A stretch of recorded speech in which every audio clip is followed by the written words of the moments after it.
Hi, dear students. I am Bharat SN, your social science teacher. Today, now discuss about the new lesson in sociology part, Unit 1, Social Stratification. ಕನ್ನಡದಲ್ಲಿ ಸಾಮಾಜಿಕ ಸ್ತರವಿನ್ಯಾಸ ಅಂತ ನಾವು Dear students, man is a social animal. He lives in society. We see many classes in human society. Not all classes in society are equal. So, we see many inequalities in society. So, social stratification refers to various inequalities in society. ನಮ್ಮ ಸಮಾಜ ನಾವು ಮನುಷ್ಯ ಸಮಾಜದಲ್ಲಿ ಬಾಳ್ತಾ ಇದ್ದಾನೆ. ಮನುಷ್ಯ ಮಾನವ social animal, ಸಾಮಾಜಿಕ ಪ್ರಾಣಿ ಅಂತ ಅವನನ್ನು ಕರಿಬೋದು. ಸಮಾಜದಲ್ಲಿ ಹಲವಾರು ಕ್ಲಾಸಸ್ಗಳನ್ನು ನೋಡ್ತೀವಿ, ವರ್ಗಗಳನ್ನು ನೋಡ್ತೀವಿ. ಎಲ್ಲ ವರ್ಗಗಳು ಒಂದೇ ಸಮನಾಗಿಲ್ಲ. ಒಂದು ವರ್ಗಕ್ಕೂ ಇನ್ನೊಂದು ವರ್ಗದ ನಡುವೆ ವ್ಯತ್ಯಾಸ ಇರುವುದನ್ನು ನಾವು ಕಾಣ್ಬೋದು. ಈ ಸಾಮಾಜಿಕ ಸ್ತರ ವಿನ್ಯಾಸ ಅಥವಾ ಸೋಷಿಯಲ್ ಸ್ಟ್ರಾಟಿಫಿಕೇಷನ್ ಅಂತಕ್ಕಂಥದ್ದು ಸಮಾಜದಲ್ಲಿರ್ತಕ್ಕಂಥ ಹಲವಾರು ವರ್ಗಗಳ ನಡುವಿನ ಇನ್ಈಕ್ವಾಲಿಟೀಸ್, ಅಸಮಾನತೆಯನ್ನು ಕುರಿತು ಅದು ಚರ್ಚಿಸುತ್ತೆ ಅಂತ ನಾವು ಹೇಳ್ಬೋದು. So first we discuss about the social inequality. ಸಾಮಾಜಿಕ ಅಸಮಾನತೆ ಅಂತ ಇದನ್ನು ಕನ್ನಡದಲ್ಲಿ ಹೇಳ್ಬೋದು. The fact that people are stratified according to various qualities like caste, gender, profession, class and race. It is the proof of social inequality. So, social inequality means people are stratified various or many qualities like gender, caste, profession, class, race. ನಾವು ಜನರನ್ನು ಅಥವಾ ಪೀಪಲನ್ನು society ಯಾವ ರೀತಿಯಾಗಿ ವಿವಿಧ stratified ಅಂದರೆ ಸ್ತರದಲ್ಲಿ, ವಿವಿಧ ಸ್ಟ್ರಾಟ ಅಂದರೆ ಸ್ತರಗಳಂತ ಕರೀಬೋದು, ವಿವಿಧ ಸ್ತರಗಳಲ್ಲಿ ಸಮಾಜದಲ್ಲಿರ್ತಕ್ಕಂಥ ವ್ಯಕ್ತಿಗಳನ್ನು ಜೆಂಡರ್ ಅವರ ಲಿಂಗತ್ವ, ಅದೇ ರೀತಿಯಲ್ಲಿ ಕ್ಯಾಸ್ಟ್ ಜಾತಿ, ಪ್ರೊಫೆಷನ್ ವೃತ್ತಿ, ಕ್ಲಾಸ್ ವರ್ಗ ಆ್ಯಂಡ್ ರೇಸ್ ಇದರ ಮೇಲೆ ನಾವು ಅವನ್ನ ವಿಭಾಗ ಮಾಡ್ತೀವಲ್ಲ, ಅದನ್ನು ಮುಖ್ಯವಾಗಿ ಸೋಷಿಯಲ್ ಇನ್ಈಕ್ವಾಲಿಟಿ ಅಂತ ನಾವು ಹೇಳ್ಬೋದು. ಇದೆಲ್ಲ ಅಂಶಗಳ ಮೇಲೆ ಅವ್ರನ್ನ ನಾವು ವಿಭಾಗ ಮಾಡಲಾಗುತ್ತೆ. The social inequalities are income sources, education and professional opportunities, health facilities and political representation and participation. So, social inequality is based on income sources, ಆದಾಯ, education, professional opportunities, health facilities, political representation and participation ಇವೆಲ್ಲದರ ಮೇಲೆ ಒಂದು ಸಾಮಾಜಿಕ ಅಸಮಾನತೆ ಅಂತಕ್ಕಂಥದ್ದು ನಿಂತಿದೆ. ಎಜುಕೇಷನ್ನಲ್ಲಿ ಎಲ್ಲರಿಗೂ equal ಆಗಿ ಎಜುಕೇಷನ್ ಸಿಗುತ್ತೆ ಅಂತ ಹೇಳೋಕ್ಕೆ ಸಾಧ್ಯವಿಲ್ಲ. ಆದರೆ ಪ್ರೊಫೆಷನಲ್ ಆಪರ್ಚುನಿಟೀಸ್ ಕೆಲವರಿಗೆ ಹೆಚ್ಚಾಗಿ ಸಿಗುತ್ತೆ, ಕೆಲವರಿಗೆ ಕಡಿಮೆಯಾಗಿ ಸಿಗುತ್ತೆ. ಹೆಲ್ತ್ ಫೆಸಿಲಿಟೀಸ್ ಆಗಿರ್ಬೋದು, ಪೂರ್ ಪೀಪಲ್ಸಿಗೆ ಕಡಿಮೆ ಸಿಗ್ಬೋದು, ರಿಚ್ ಪೀಪಲ್ಸಿಗೆ ಹೆಚ್ಚು ಸಿಗ್ಬೋದು. ಈ ರೀತಿ ಏನಿದೆ ಡಿಫ್ರೆನ್ಸ್ಗಳನ್ನು ನಾವು ನೋಡ್ತೀವಲ್ಲ, ಇದನ್ನು ನಾವೆಂತ ಕರಿಬೋದು, ಸೋಷಿಯಲ್ ಇನ್ಈಕ್ವಾಲಿಟಿಯಲ್ಲಿ ಮುಖ್ಯವಾಗಿ ನಾವು ನೋಡ್ಬೋದು. Neglecting the social service sectors like public health system, public education and social security. So the life of the poor is made difficult. So society is neglecting the social service sectors or field like public health system and public education and social security. The life of the poor is made difficult. ಸಮಾಜ ಏನು ಮಾಡ್ತಿದೆ, social service sectors ಅಂದರೆ ಸಾಮಾಜಿಕ ಸೇವೆಯ ಒಂದು ಕ್ಷೇತ್ರಗಳಾದಂಥ public health ಆಗಿರ್ಬೋದು, public education, ಸಾಮಾಜಿಕ ಭದ್ರತೆ, ಸೋಷಿಯಲ್ ಸೆಕ್ಯೂರಿಟಿ ಇವೆಲ್ಲವನ್ನು ಏನು ಮಾಡಿದೆ, ಕಡೆಗಣಿಸಿದೆ. ಇವನ್ನು ಅಸಮಾನವಾಗಿ ಏನು ಮಾಡಿದೆ, ಹಂಚಿಕೆಯನ್ನು ಮಾಡಿದೆ. ಇದರಿಂದ ಏನಾಗ್ತಿದೆ, the life of the poor is made difficult. ಇಲ್ಲಿ ಬಡವರ ಜೀವನ ಏನಾಗಿದೆ ಇನ್ನೂ ಕಷ್ಟಕರ ಆಗೋದಕ್ಕೆ ಕಾರಣ ಆಗಿದೆ ಅಂತ ನಾವು ಹೇಳ್ಬೋದು. This allows the assimilation of wealth in the hands of very few. ಕೆಲವು ವ್ಯಕ್ತಿಗಳಲ್ಲಿ ಏನಾಗಿದೆ ವೆಲ್ತ್ ಸಂಪತ್ತು ಅಸಿಮಿಲೇಷನ್ ಆಗಿದೆ. But the neglect of the food and social security of caste, income, and sex-based discrimination makes one to understand the inequality present in the society. So, but neglecting of the food and social security of caste, income, sex-based discrimination. ಇಲ್ಲಿ ಏನೇನು neglect ಮಾಡ್ತೀವಿ ನಾವು, ಕೆಲವರಿಗೆ ತಾರತಮ್ಯ ಮಾಡ್ತಿದ್ದೀವಿ. ಫುಡ್ಡಲ್ಲಾಗಿರ್ಬೋದು, social ಸೆಕ್ಯೂರಿಟಿಯಲ್ಲಾಗಿರ್ಬೋದು, caste base ಮೇಲೆ, income base ಮೇಲೆ, ಅವರ ಲಿಂಗ ಅಥವಾ ಅವರು ಸ್ತ್ರೀ ಅಥವಾ ಪುರುಷ ಅಂತಕ್ಕಂಥ ಒಂದು ಲಿಂಗ ತಾರತಮ್ಯದ ಮೇಲೆ ನಾವೇನು ಮಾಡ್ತಿದ್ವಿ, ಡಿಸ್ಕ್ರಿಮಿನೇಷನ್ ಮಾಡ್ತಿದ್ದೀವಿ. ಇದರಿಂದ ಏನಾಗ್ತಿದೆ, ಇದನ್ನು ನಾವು ಗಮನಿಸುವುದರ ಮುಖಾಂತರವಾಗಿ makes one to understand the inequality present in the society. ಇವೆಲ್ಲವನ್ನು ಗಮನಿಸುವ ಮುಖಾಂತರ ನಾವು ಸೋಷಿಯಲ್ ಇನ್ಇಕ್ವಾಲಿಟಿ ನಮ್ಮ ಪ್ರೆಸೆಂಟ್ ಸೊಸೈಟಿಯಲ್ಲಿ ಯಾವ ರೀತಿ ಇದೆ ಅಂತ ನಾವು ತಿಳ್ಕೊಬೋದು. Next, education and inequality. ಶಿಕ್ಷಣ ಮತ್ತು ಅಸಮಾನತೆ. Education is a special structure that brings in equal opportunities, openings, and social justice in human life. So, education is a most important and special power that brings in equal opportunities and openings or recognitions, participations, and social justice in human life. The social justice aspect of education can be seen in the directive policies and the preamble of the Constitution of India. Education ಅಂತಕ್ಕಂಥದ್ದು ಒಬ್ಬ ವ್ಯಕ್ತಿಯ equal ಆಪರ್ಚುನಿಟೀಸನ್ನು ಪಡೆಯೋದಕ್ಕೋಸ್ಕರ ಅವನು participate ಮಾಡೋದಕ್ಕೆ, ಅವನು ಗುರುತಿಸ್ಕೊಳ್ಳೋದಕ್ಕೆ ಓಪನಿಂಗ್ಸಿಗಾಗಿರ್ಬೋದು, social justice ಸಾಮಾಜಿಕ ನ್ಯಾಯಕ್ಕೆ ಮುಖ್ಯವಾಗಿ education ಬೇಕು. ನಮ್ಮ ಸಂವಿಧಾನದ ಡೈರೆಕ್ಟಿವ್ ಪಾಲಿಸೀಸಲ್ಲಿ, ಅದೇ ರೀತಿ ಪ್ರಿಯಂಬಲ್ ಆಫ್ ದ ಕಾನ್ಸ್ಟಿಟ್ಯೂಷನ್ ನಮ್ಮ ಸಂವಿಧಾನದ ಮುನ್ನುಡಿ ಅಥವಾ ಪ್ರಸ್ತಾವನೆಯಲ್ಲಿ social justice aspect of education can be seen in the directive policies and the preamble of the constitution of India. ಇದರಲ್ಲಿ ಸಾಮಾಜಿಕ ನ್ಯಾಯವನ್ನು ನೀಡ್ತಕ್ಕಂತಹ ಎಜುಕೇಷನ್ನಿನ ಬಗ್ಗೆ ಹಲವಾರು ಕಾಯ್ದೆಗಳನ್ನು ಇಲ್ಲೇ ರಚನೆ ಮಾಡಿದ್ದಾರೆ. So let us discuss them briefly.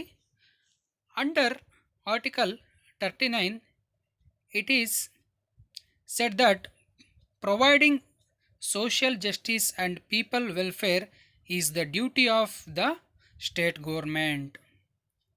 So, Article 39 says that providing social justice, ಸಾಮಾಜಿಕ ನ್ಯಾಯವನ್ನು, and people welfare, ಜನರ ಕಲ್ಯಾಣವನ್ನು ಸಾಧಿಸ್ತಕ್ಕಂಥದ್ದು duty of the state government, ನಮ್ಮ ರಾಜ್ಯ ಸರ್ಕಾರದ ಮುಖ್ಯ ಕರ್ತವ್ಯ ಅಂತ ತಿಳಿಸಿದ್ದಾರೆ. But after the 86th amendment to the constitution, article 21A says free and compulsory education to all children between 6 and 14 years in fundamental right of the children. So, after the 86th amendment, Article 21A says, 86ನೇ amendment ಅಂದರೆ ಸಂವಿಧಾನದ ತಿದ್ದುಪಡಿಯನ್ನು ತಂದರು. 86ನೇ ತಿದ್ದುಪಡಿ ತಂದ ನಂತರವಾಗಿ article 21A ಅಂತಕ್ಕಂಥ ಒಂದು ಕಾನೂನು ಬರುತ್ತೆ. ಇದು ಏನು ಹೇಳುತ್ತೆ ಅಂದರೆ, ಫ್ರೀ ಆ್ಯಂಡ್ ಕಂಪಲ್ಸರಿ ಎಜುಕೇಷನ್, ಉಚಿತ ಮತ್ತು ಕಡ್ಡಾಯ ಶಿಕ್ಷಣ, to all children between 6 and 14 years is fundamental right of the children. 6ರಿಂದ 14 ವರ್ಷದ ಮಕ್ಕಳಿಗೆ ಉಚಿತ ಮತ್ತು ಕಡ್ಡಾಯವನ್ನು ಶಿಕ್ಷಣವನ್ನು ನೀಡ್ತಕ್ಕಂಥದ್ದು, ಆ ಶಿಕ್ಷಣವನ್ನು ಪಡಿತಕ್ಕಂಥದ್ದು ಮೂಲಭೂತ ಹಕ್ಕಾಗಿದೆ. ಮಕ್ಕಳ ಫಂಡಮೆಂಟಲ್ ರೈಟ್, ಮೂಲಭೂತ ಹಕ್ಕು ಅಂತ ತಿಳಿಸಿದ್ದಾರೆ. Article 45 says all children under 14 years should be provided with free and compulsory education. So Article 45 also says that all children under the 14 years should be provided with free and compulsory education. Next, Article 29. This is also most important article. Article 29 provides for the protection of cultural rights of the minorities, whereas Article 30 provides for the establishment of minority educational institution. Article 29 says that provides for the protection of cultural rights of the minorities ಅಂದರೆ ಅಲ್ಪಸಂಖ್ಯಾತರ cultural rights, ಸಾಂಸ್ಕೃತಿಕ ಹಕ್ಕುಗಳನ್ನು ರಕ್ಷಣೆ ಮಾಡ್ತಕ್ಕಂಥದ್ದು, ಅವರ ರಕ್ಷಣೆ ಮಾಡ್ತಕ್ಕಂತಹ ಒಂದು ಹಕ್ಕನ್ನು ನೀಡಿದೆ. ಯಾವುದು? ಆರ್ಟಿಕಲ್ 29. ಮೈನಾರಿಟೀಸ್ ತಮ್ಮ ಸಾಂಸ್ಕೃತಿಕ ಹಕ್ಕುಗಳನ್ನು ರಕ್ಷಣೆಯನ್ನು ಮಾಡ್ಕೊತಕ್ಕಂಥ ಹಕ್ಕನ್ನು ಪಡೆದಿದ್ದಾರೆ. ಅದೇ ರೀತಿ article 30 provides for the establishment of minority educational institutions. ಅದೇ ರೀತಿ ಆರ್ಟಿಕಲ್ 30 ಏನು ಹೇಳುತ್ತೆ ಅಂದರೆ ಮೈನಾರಿಟಿ ಅಲ್ಪಸಂಖ್ಯಾತರ ಶೈಕ್ಷಣಿಕ ಸಂಸ್ಥೆಗಳನ್ನು ಸ್ಥಾಪನೆ ಮಾಡೋದಕ್ಕೆ ಅವಕಾಶವನ್ನು ಕಲ್ಪಿಸಿದೆ. ನೆಕ್ಸ್ಟ್, ಜೆಂಡರ್ ಇನ್ಇಕ್ವಾಲಿಟಿ, ಲಿಂಗ ಅಥವಾ ಲಿಂಗತ್ವ ಅಸಮಾನತೆ ಅಂತ ಇದನ್ನು ಕನ್ನಡದಲ್ಲಿ ಹೇಳ್ಬೋದು. Gender inequality is also one of the form of social inequality.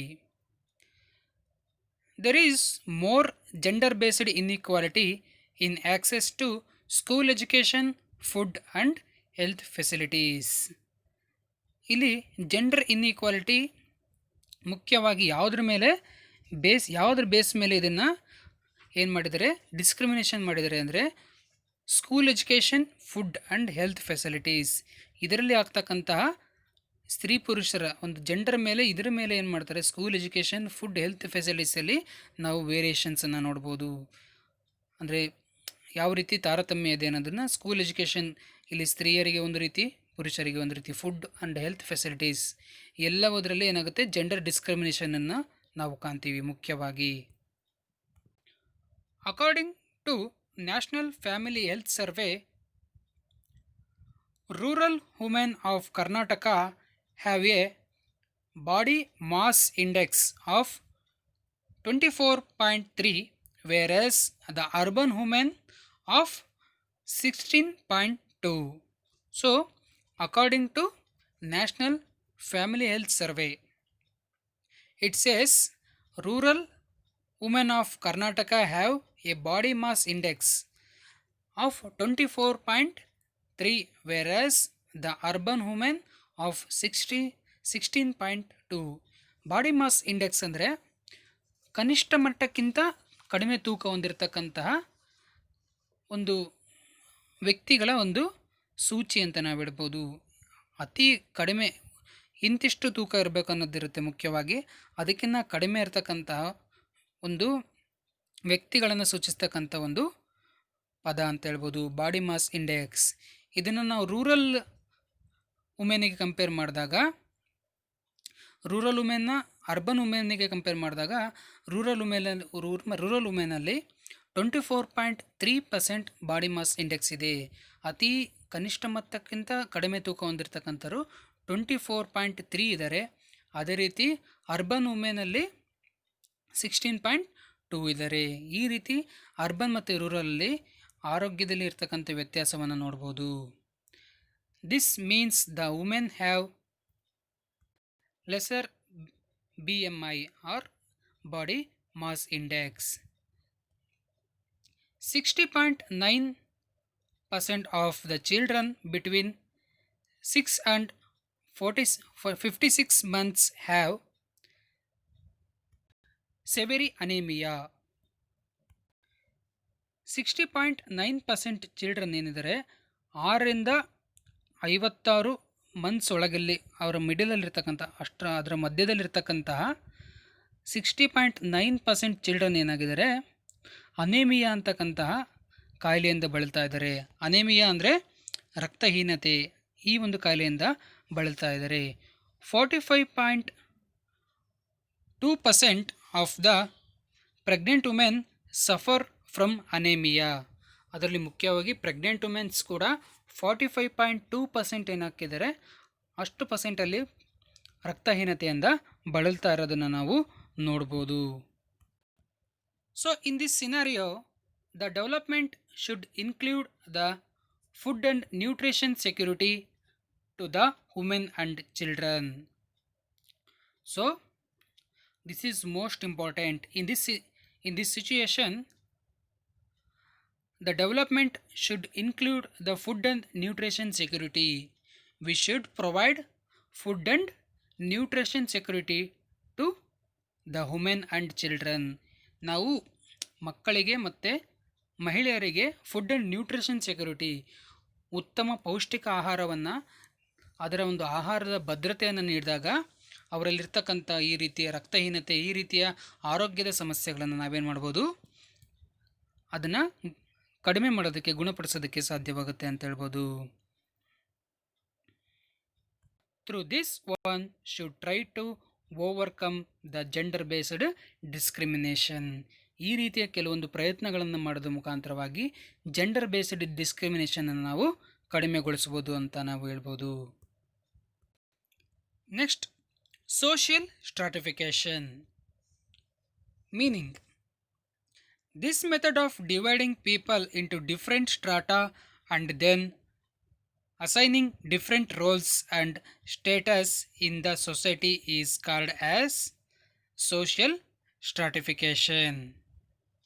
Social stratification means dividing people into different strata or different classes and then assigning different roles and status in the society. So is called as social stratification. ಅಂದರೆ ಸೊಸೈಟಿಲಿರ್ತಕ್ಕಂಥ ಜನರನ್ನು different strata, ವಿವಿಧ ಸ್ತರಗಳಾಗಿ ವರ್ಗೀಕರಣ ಮಾಡ್ತಕ್ಕಂತಹ ವ್ಯವಸ್ಥೆಗೆ, ಅಥವಾ ಅವರನ್ನು ಏಣಿ ಶ್ರೇಣಿ, ಅಪ್ಪರ್ ಲೋಯರ್, ಈ ರೀತಿ ವಿಭಾಗ ಮಾಡ್ತಕ್ಕಂತಹ ಒಂದು ಮೆಥಡನ್ನು ನಾವೆಂತ ಕರಿಬೋದು, ಕ್ರಮವನ್ನು ಸಾಮಾಜಿಕ ಸ್ತರ ವಿನ್ಯಾಸ, ಸೋಷಿಯಲ್ ಸ್ಟ್ರಾಟಿಫಿಕೇಷನ್ ಅಂತ ನಾವು ಕರಿಬೋದು. So the human society has continued the practice of classifying people as superior, inferior and upper, lower and assigning different roles and status. ನಮ್ಮ ಸಮಾಜ ಏನು ಮಾಡ್ತಿದೆ, ಮನುಷ್ಯನನ್ನು ಯಾವ ರೀತಿ ಕ್ಲಾಸಿಫೈ ಮಾಡ್ತಿದೆ ಅಂದರೆ ಸುಪೀರಿಯರ್, ಇನ್ಫೀರಿಯರ್, ಅಪ್ಪರ್, ಲೋಯರ್ ಅಂದರೆ ಶ್ರೀಮಂತ, ಬಡವ, ಮೇಲು, ಕೀಳು, ಈ ರೀತಿ ಅವರ ಒಂದು ಪಾತ್ರಗಳನ್ನು ಡಿಫ್ರೆಂಟ್ ಸ್ಟೇಟಸ್ಸಲ್ಲಿ ಏನು ಮಾಡಿದೆ, ವಿಭಾಗ ಮಾಡಿದೆ. ಇದನ್ನು ನಾವೆಂತ ಕರಿಬೋದು, ಸೋಷಿಯಲ್ ಸ್ಟ್ರಾಟಿಫಿಕೇಷನ್ ಅಂತ ನಾವು ಕರಿಬೋದು. Next, futures of social stratification. ಸಾಮಾಜಿಕ ಸ್ತರವಿನ್ಯಾಸದ ಲಕ್ಷಣಗಳನ್ನು ನಾವು ನೋಡೋಣ ಈಗ. First one, social stratification is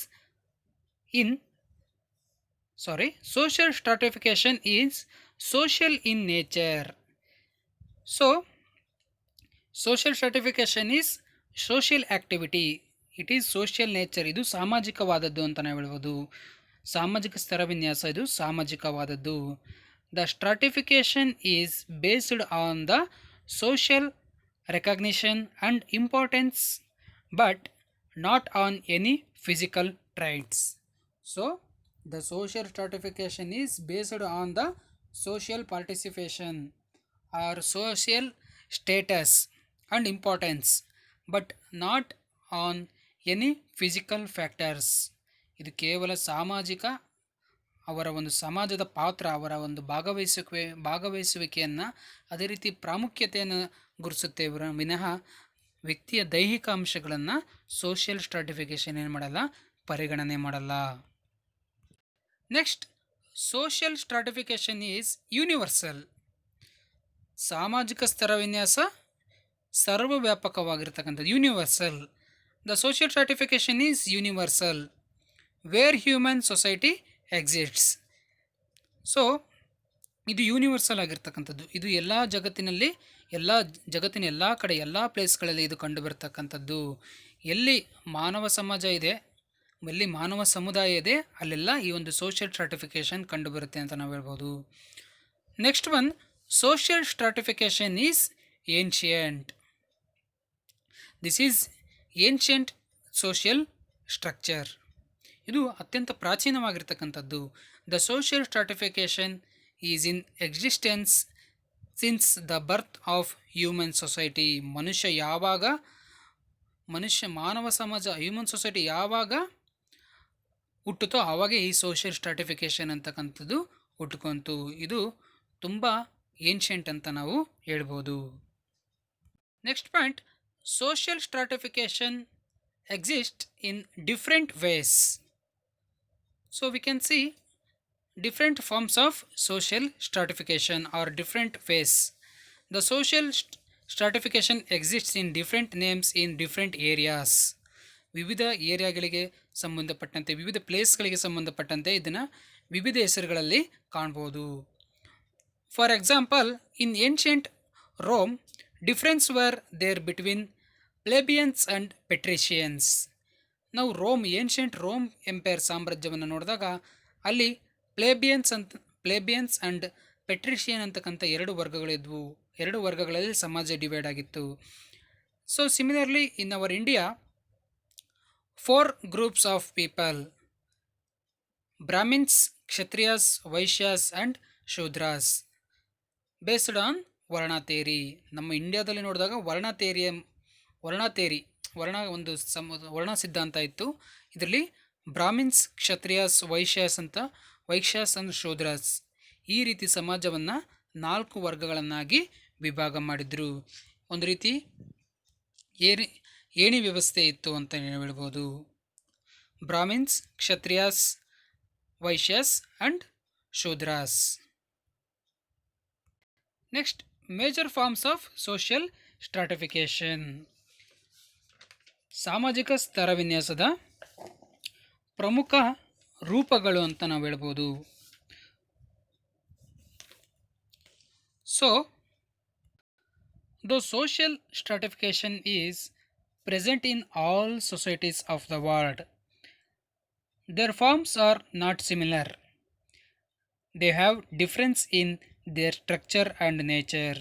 ನಮ್ಮ ಸೊಸೈಟಿಯಲ್ಲಿ ಎಲ್ಲ ಕಡೆ ಏನಾಗುತ್ತೆ, ಈ ಸೋಷಿಯಲ್ ಸ್ಟ್ರಾಟಿಫಿಕೇಶನ್ ಕಂಡು ಬಂದರೂ ಕೂಡ their forms are not similar. ಅದರ ರೂಪಗಳಲ್ಲಿ ಒಂದೇ ರೀತಿ ಇಲ್ಲ, ಇದು ವಿವಿಧ ರೂಪಗಳಲ್ಲಿ ಕಂಡು ಬರ್ತಿದೆ.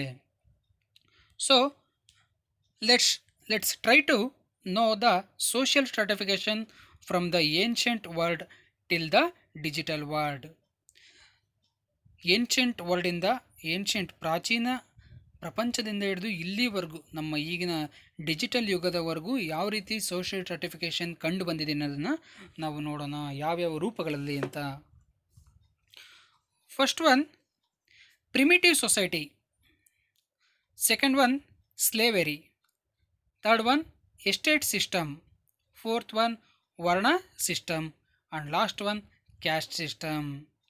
So first one, primitive society. Primitive society means tribal society, ಆದಿವಾಸಿ ಸಮಾಜ. ಇದು ಫಸ್ಟ್ ಆದಿವಾಸಿ ಸಮಾಜದಂಥ ರೂಪದಲ್ಲಿ ಕಂಡುಬಂತು. ನೆಕ್ಸ್ಟ್ ಸ್ಲೇವರಿ ಮೀನ್ಸ್ ಗುಲಾಮಗಿರಿ ರೂಪದಲ್ಲಿ ನೆಕ್ಸ್ಟ್ ಅದು ರೂಪಾಂತರ ಪಡ್ಕೊಂತು. ನೆಕ್ಸ್ಟ್ ಎಸ್ಟೇಟ್ ಸಿಸ್ಟಮಲ್ಲಿ ರಿಚ್ ಪರ್ಸನ್ಸ್ ಇರ್ತಾರೆ, ಅಲ್ಲಿ ಕೆಳಗೆ ಕಾರ್ಮಿಕರು ಕೂಡ ಇರ್ತಾರೆ, ಅವ್ರನ್ನ ಶೋಷಣೆ ಮಾಡ್ತಕ್ಕಂಥದ್ದು. ಈ ರೀತಿ ವ್ಯವಸ್ಥೆ ನೆಕ್ಸ್ಟ್ ಎಸ್ಟೇಟ್ ರೂಪದಲ್ಲಿ ಮುಂದುವರಿತು. ನೆಕ್ಸ್ಟ್ ವರ್ಣ ಸಿಸ್ಟಮ್, ನಾನು ಆವಾಗಲೇ ಹೇಳಿದಾಗೆ ಬ್ರಾಹ್ಮಿನ್ಸ್, ಕ್ಷತ್ರಿಯಾಸ್, ವೈಶ್ಯಾಸ್, ಶೂದ್ರಾಸ್ ಈ ರೀತಿ ಏನಾಗ್ತಾ ಹೋಯಿತು, ವರ್ಣ ಸಿಸ್ಟಮಲ್ಲಿ ಅದು ಸೊಸೈಟಿನ ಡಿವೈಡ್ ಮಾಡ್ತಾ ಹೋಯಿತು. And last one, caste system. ಜಾತಿ ಆಧಾರದ ಮೇಲೆ ನಮ್ಮ ಸಮಾಜ ವಿವಿಧ ಸ್ತರಗಳಲ್ಲಿ, based on caste system our society classified various classes. ವಿವಿಧ ವರ್ಗಗಳಲ್ಲಿ ನಮ್ಮ ಸಮಾಜ ಏನಾಯಿತು, ವಿಭಾಗೀಕರಣಗೊಳ್ತು ಅಂತ ನಾವು ಹೇಳ್ಬೋದು. So this is the major forms of social stratification. Okay dear students, understand, today now discuss about the social inequality and education and inequality, gender inequality and meaning of social stratification, features of social stratification and major forms of social stratification. In the next class, we discuss about the untouchability and problems of untouchability. Okay, dear students, write down the homework. Three questions. First one, what is social stratification? Second one, what are the futures of social stratification? Third one, what are the major forms of social stratification? Okay, dear students, thank you.